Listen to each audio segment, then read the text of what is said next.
long game for Moth Fund has always been to become a beacon for moths by legitimizing them. There's a lineage of funds legitimizing founder archetypes. YC legitimized young technical talent, Thiel Fellowship legitimized dropouts. And I think that the moth archetype that I invest in has yet to be legitimized in the way that I think it deserves. Creating a vehicle that does so with returns by showing that they are good business, but also becomes a beacon and an attractor for them to know that there is somebody that could believe in them. Sanwoo, welcome to the Slice Pod. Season 4, episode 2. It's cold in LA, which is an oddity, but such is life, as evidenced by your scarf. We have an interesting episode today. We have something a little different than usual. We're gonna dig deeper into a manager. Her name is Molly, and she's after mothy founders, but she's based in San Francisco. She's very much in the know of the hot stuff and the hot deals. She was at Notion and Stripe before it. This is her second fund. And what's one thing that, like, what, you know, I know how she defines it, but what do you think defines a mothy founder? You're just gonna have to listen to the episode. All right, let's roll the tape. Molly, welcome to the Slice Pod. Thank you for taking the time to join us today. I really am excited for a conversation and I appreciate you taking the time. You're the founder and general partner of Moth Fund, investing in what you call outlier people, founders who are driven by agency rather than ambition. Before all of this, you were at UCLA studying film and working at Figma, Notion, Stripe, and others. I'd love to start by understanding where you grew up and what shaped you. So I grew up in Mendocino, which is a really small town in Northern California. It's geographically quite close to San Francisco, but couldn't be more ideologically different. It's known as a place where a lot of hippies retire. They go to the Bay Area, maybe it started in the 60s or 70s. They try to live off the land or do whatever creative pursuit they've been dreaming out their whole life. So there isn't actually a lot of people. There's also not a lot of kids. It's a very small town. It's like 1K population. My graduating class from high school was 5 people. I think I just grew up in a really strange environment. My parents were both creatively bent. My mom designed and built trails in Mendocino County, and my dad was a general fixer-upper kind of guy, kind of an inventor and a photographer, but always doing his own thing. I didn't grow up with a clear idea of what I needed to do or be. I was always kind of dreaming. And from the beginning, I was drawn to creative things. Making things in general was a skill that I developed quite early on. Luckily, that was supported by my environment and encouraged. But I quickly kind of outgrew my town and wanted to leave. I didn't grow up with a lot of money, so it was on me if I wanted to go to college or do anything expensive or extravagant. But I think that really pushed me to, I basically graduated high school very early, 2 years early when I was 15. And I went to NYU to study film. I transferred to UCLA because it was much cheaper and they gave me a good scholarship. I saw filmmaking as my ticket out. It was a creative career I saw modeled because there was a lot of films made in Mendocino. Once I got out into the real world and was living in New York City alone as a 15-year-old, I realized there was a lot more different careers that I could use to tap into the gifts that I was given and all the interests that I didn't even know existed until I was out into a much bigger world. After college, I know you worked across various tech companies, and I'd like to understand what drew you to tech in the first place, like Figma, Notion, Stripe, browser company, but what were you searching throughout all of that? I think that the through line for me was trying to find and work with people who were in their zone of genius. I was really curious what that would be for me. For context, my background is in film and design. I worked jobs across a variety of industries like entertainment and fashion and nonprofits before finding my way into tech. And that ranged from being a fashion intern to helping work on Stripe Press and building a new product at Notion.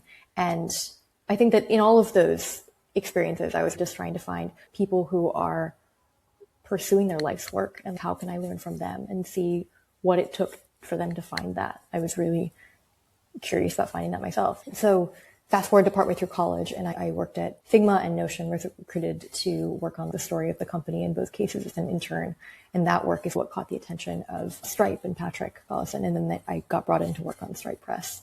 And I think that these founders, they recognized in me a storytelling ability that crossed different mediums and started with filmmaking and art, but really branched more into writing and thinking and storytelling writ large. What I got out of it was the ability to understand a lot of really excellent founders. It was my job to help them unearth what is special about them that translates directly into the edge that the company has, and how does that show up in the world to be maximally compelling. And so I think that was kind of my anthropological study of founders, but also this idea of what is my version of this thing, the thing that I should be working on. What is my vocation? I love the word vocation, and how if you look at it in the purest sense, it really means like the thing that you were meant to do, not just the thing that you chose to do.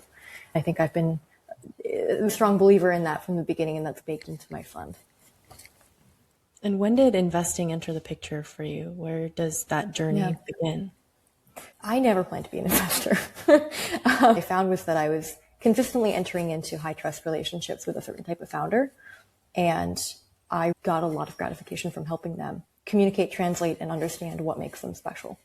After my experiences working at Figma, Notion, Stripe, I started scouting for Sequoia, and then quickly after that, I started Moth Fund and raised Fund 1. That was on the hunch that there was a certain type of founder that was undervalued. And when I entered venture capital in 2022 as a scout, what I saw was that there was an abundance of capital for a certain type of founder that I call a butterfly. They're credentialed, Stanford, whatever it might be. Maybe they're the right company, and they just have money thrown at them. But the same was not true for another type of founder that I call a moth.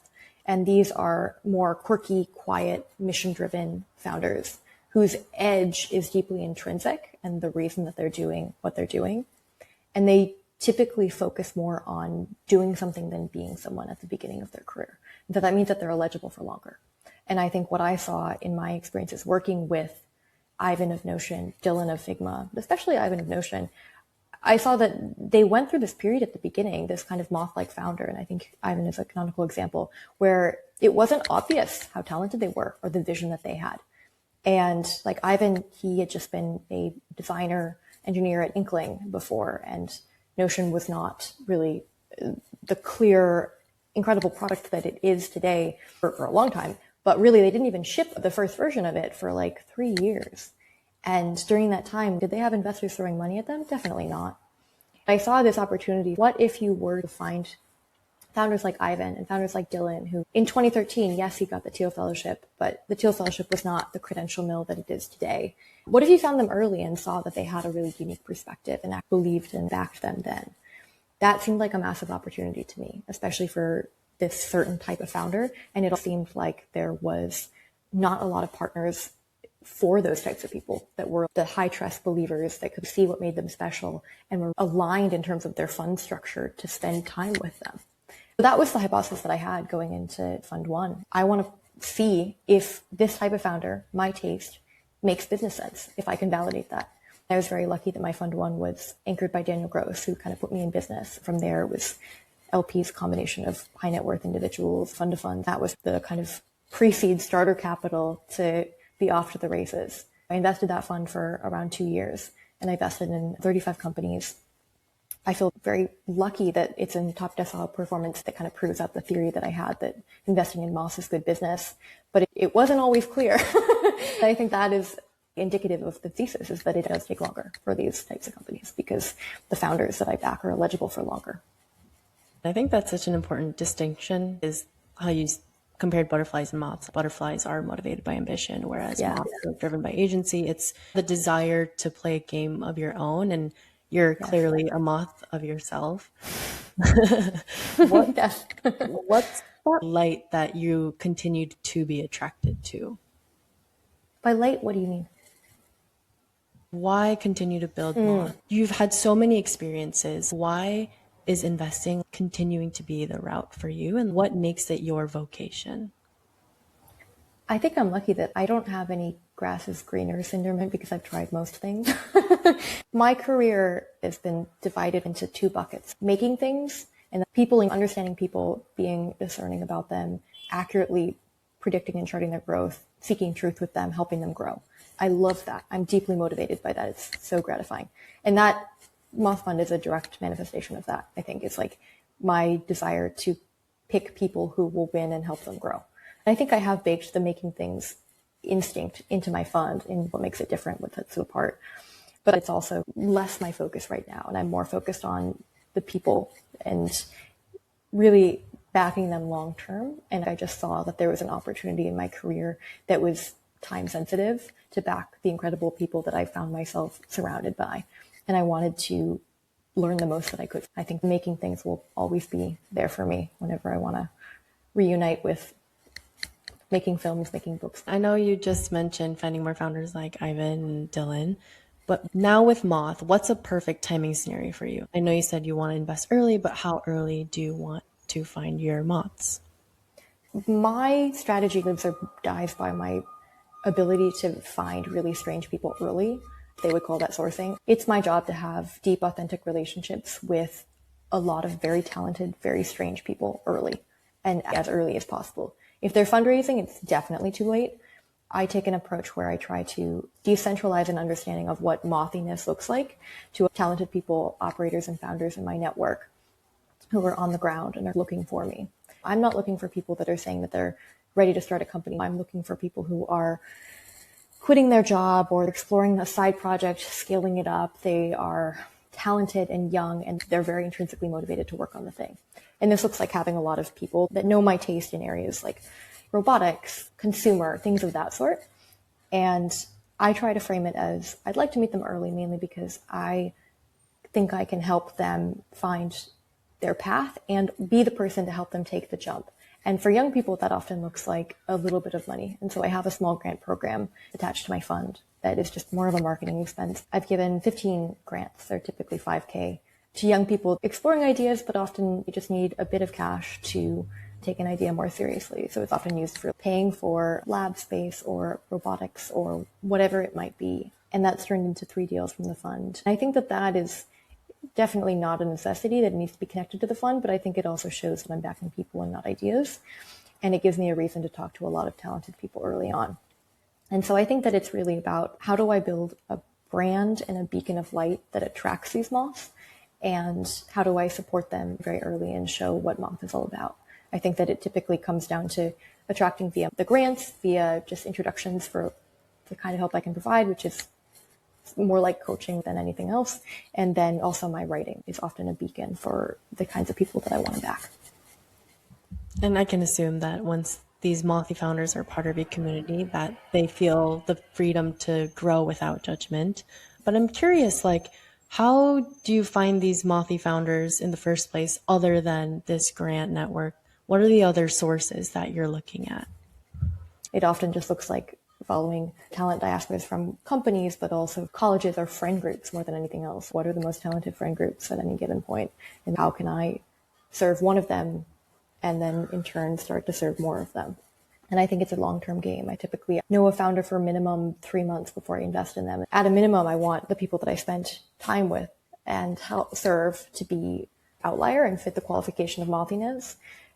Then I need to see the ones that are taking off, gaining momentum. They're becoming good at things that they need to be good at to build a venture scale company.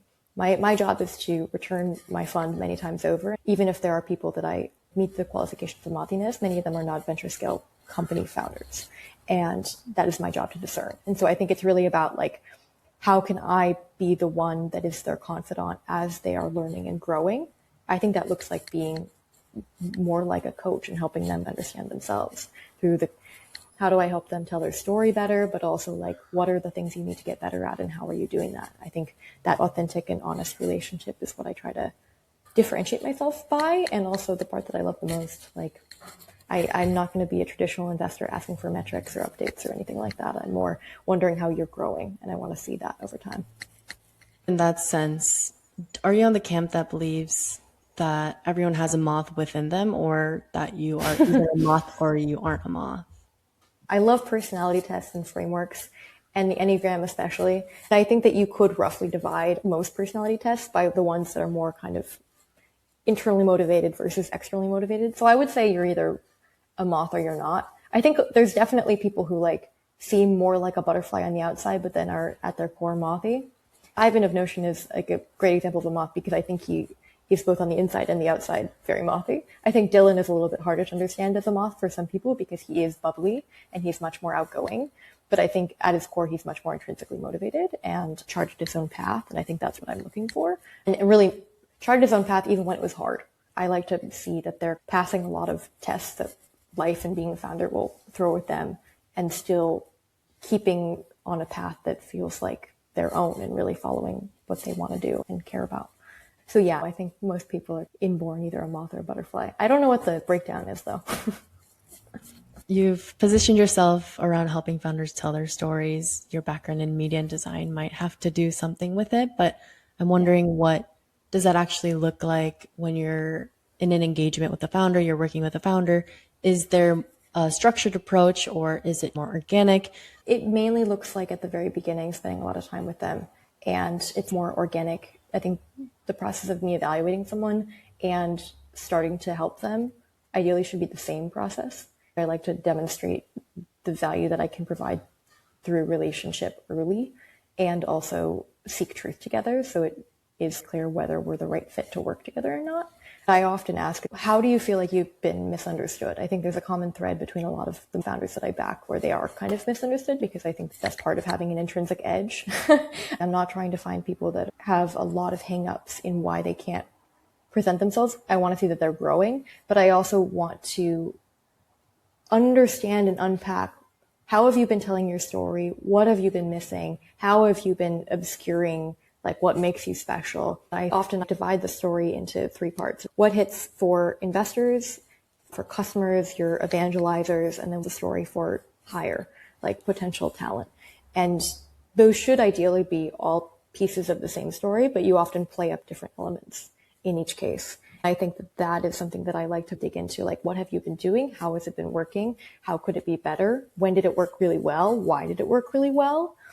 And then from there, trying to make the core story consistent as possible so that it gets rock tumbled into this mimetic form that someone could share at a dinner party and then someone else remembers and repeat it. I think that's often the main sign that we're doing something right and we're succeeding, crafting their story is it spreading, basically? Is it interesting? Is it something that other people lean in and want to hear more about?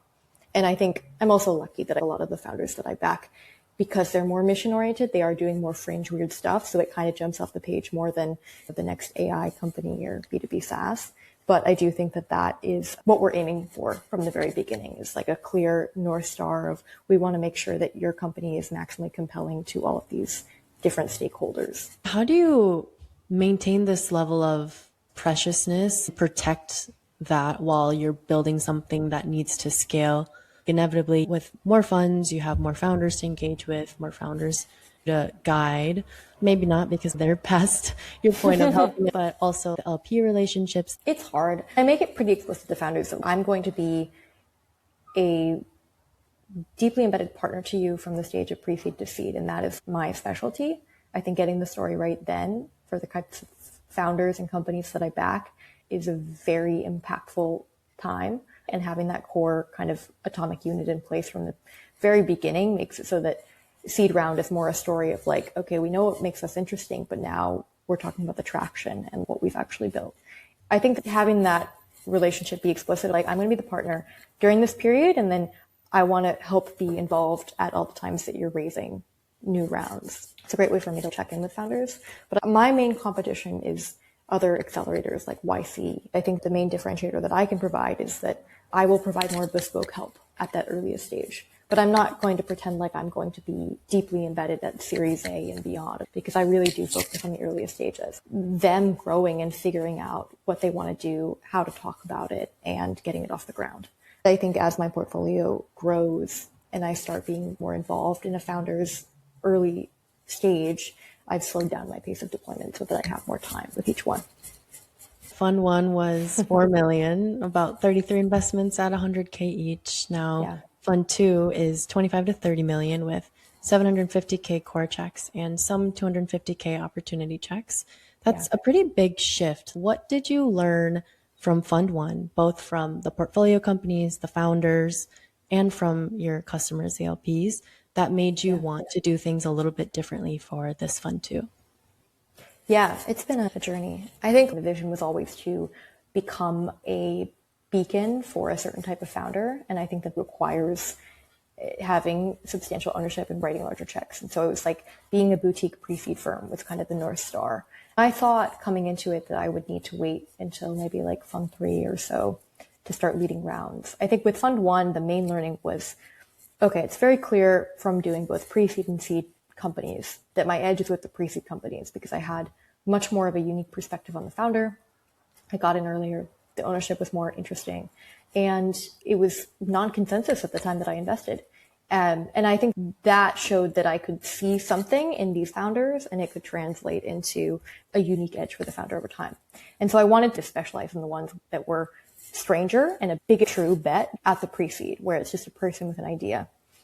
In combination with the markups that validated my taste in Fund 1 was the impetus for thinking, okay, well, at first I was thinking for Fund 2, okay, I think I'll just scale up a little bit. I did that for a while and then realized that in most cases, the checks that I was writing were functioning as a lead check. I was helping put the round together, carving out allocation for myself, but I didn't have the ownership and was giving it away to another firm in these pre-seed rounds. And that felt wrong, like the wrong thing to do for the fund. And so I think what I got was a surprising amount of validation that it was actually the right time to start leading rounds over last year. And that was what pushed me in the direction of raising a larger fund. And that was really that, like, of the 11 companies that I invested in, 9 of them I could have led the round, should have led the round. And that was a moment of real reckoning for me of like, should I, continue to do small checks because that was originally my strategy, or should I step it up and do what I have always wanted to do? I've realized I could do it sooner than I thought. And I decided to take the plunge and go for the larger fund now.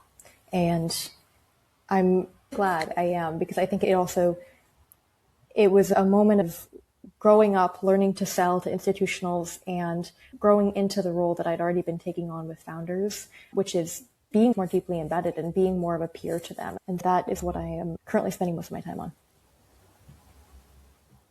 I've been thinking about this. You're writing 750K checks with this fund too, which positions you as the lead investor at pre-seed. What I'm curious about is when you're sitting with the founder and they're deciding who to work with, say they have 5 term sheets on the table, what do you think makes founders choose Moth? Where I play and win. It's like a person is deciding whether they want to go through an accelerator, cobble together a bunch of angel checks, or they could take a check from me.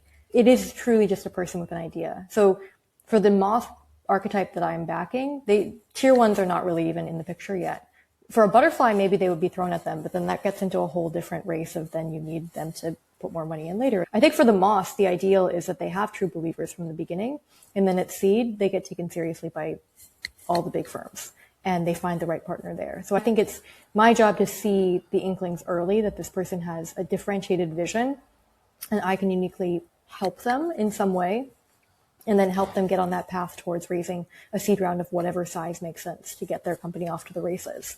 So I don't have many conversations of the ilk of convincing them to take my money over anyone but an accelerator. And in that case, the case is really just, I am the right fit for founders who want the more bespoke storytelling help. And that typically favors companies that are building in things that are not B2B SaaS. And so it's deep tech, it's consumer, it's whatever is not in vogue industry-wise. And I think that is because the burden of proof in those areas is much higher to raise capital. I really like working on that problem with the type of founder that I'm looking for that is underrated. But it's really about finding the ones where it really makes sense and they see the value of having my help. Making sure that the selection filters are operating in my favor and not against me, and making sure it's bringing me the best people and not just people who need me. I think one of the things I really look for is that they don't need me. They're going to make it work regardless. But I think what a Moth fund check at the beginning can do is catalyze them and get them back to building in a way that the other 2 options often wouldn't, or they would set them on a track that would be not the right fit for their journey. Do you think that you're going to be more involved with a bigger size check, or do you think that it'll be relatively similar to how you engage with the founders from Fund 1? It'll definitely be more involved. I think I've slowed down my pace of deployment to around 10 companies a year. And I think that's really to make the time to focus on the founders that are at the stage where they could benefit from my help, and then also meeting new people who could potentially be future founders in my portfolio. I do think that the help will look like concentrated from pre-seed to seed, and then a kind of graduation point. And then after that, it's more storytelling help at the points where they're raising more capital. And I think I can be very efficient with my help then too, because I deeply understand them from the very beginning and what they're doing. And now it's more just like layering on top what is the progress, the added complexity, the full picture of what you've built so far. I think that typically looks like being involved from pre-seed to seed. That's usually a 3 to 6 months period. It's not that long for most of these founders. You're in this for the long haul. Where do you hope to take Moth in the next few funds? Will you always be a solo GP? And what does success look like for you beyond returns, as you mentioned in the beginning? I think the long game for Moth Fund has always been to become a beacon for moths by legitimizing them. There's a lineage of funds legitimizing founder archetypes. YC legitimized young technical talent, Thiel Fellowship legitimized dropouts. And I think that the moth archetype that I invest in has yet to be legitimized in the way that I think it deserves. Creating a vehicle that does so with returns by showing that they are good business, but also becomes a beacon and an attractor for them to know that there is somebody that could believe in them. I think the long-term vision has always been to stay at the earliest stages of investing. For me, looks like true pre-seed rounds. That leads me in the direction of probably not raising large funds ever or scaling up much. I'm open to hiring people to scale me, but probably not bringing on other GPs, because this is a very singular mission and vision that works really well for me and where my edge is. And I think that it's not something that I've found anyone else that has the exact same idea in mind. And so I think that I want to become a boutique pre-seed firm that is truly focused on the earliest stages forever. That's the goal.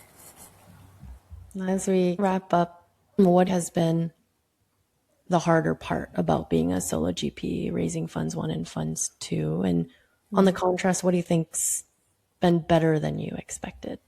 I think the hard part for me has been fundraising and LP relations. I came into investing without a clear idea of how much selling is involved. I was very lucky by Fund 1. It was raised quite quickly by a lot of people that already knew and believed in me. And I kind of assumed that Fund 2 would be similar, just like at a larger scale with some institutions mixed in. I think that was wrong. Raising from high net worth versus institutions is a completely different game. I didn't know how to run an institutional fundraise. After a couple months of wondering what is going on, how can I make this work, I paused and reevaluated and saw there was a bigger opportunity I had been too scared and unsure of myself to go after. When I came back, I rebuilt the fund model from scratch and decided to start leading rounds and taught myself how to sell to institutions. I'm very grateful that though it's been a learning curve, it's starting to curve upwards. And I think going through this has made me more certain too that there's nothing else that I'd rather do. It has not been easy to raise. It makes me really grateful when it starts to become easier again. And it shows the signs that I'm growing in the direction that I need to realize this mission. But on the things that have been easier side, I thought that there would be much more selling to founders, like needing to convince them to take my money and that I was the right investor for them. But I think in most cases, because my strategy is so based off of authentic relationships and getting to know people, the selling is done far before we have the conversation about their raise. It's done through the minimum 3 months, typically years of knowing each other and seeing each other grow and where we spike and whether we make sense to work together. And I think that that has been really wonderful and just makes me love the job even more too, because I think that, like I said, selling is not my favorite part, but I think that the best kind of selling is like that authentic relationship building. And it's really often a sign too that there is a long-term partnership there.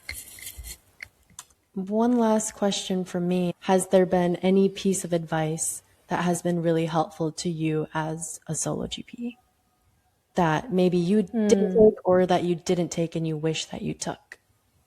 It sounds so trite, but having peers and mentors and having a good coach, it is a job that is so in your head and so solo, especially doing a strategy like mine that's much more fringe and focused on not collaborating as much with other investors. And I think that my feeling about my work got a lot better once I codified, like, who are the people that I go to with peer questions, who are the people that I talk to in a mentor capacity that really help me and guide me and keep me honest with myself. And then also having a good coach. That was actually one of the pieces of advice that an early LP gave me. It was like, you need to get a Enneagram coach. And I did, and it's helped me a lot. So I think that is not to be underappreciated. Focusing time on developing those relationships really serves and compounds over time. That's what I've seen.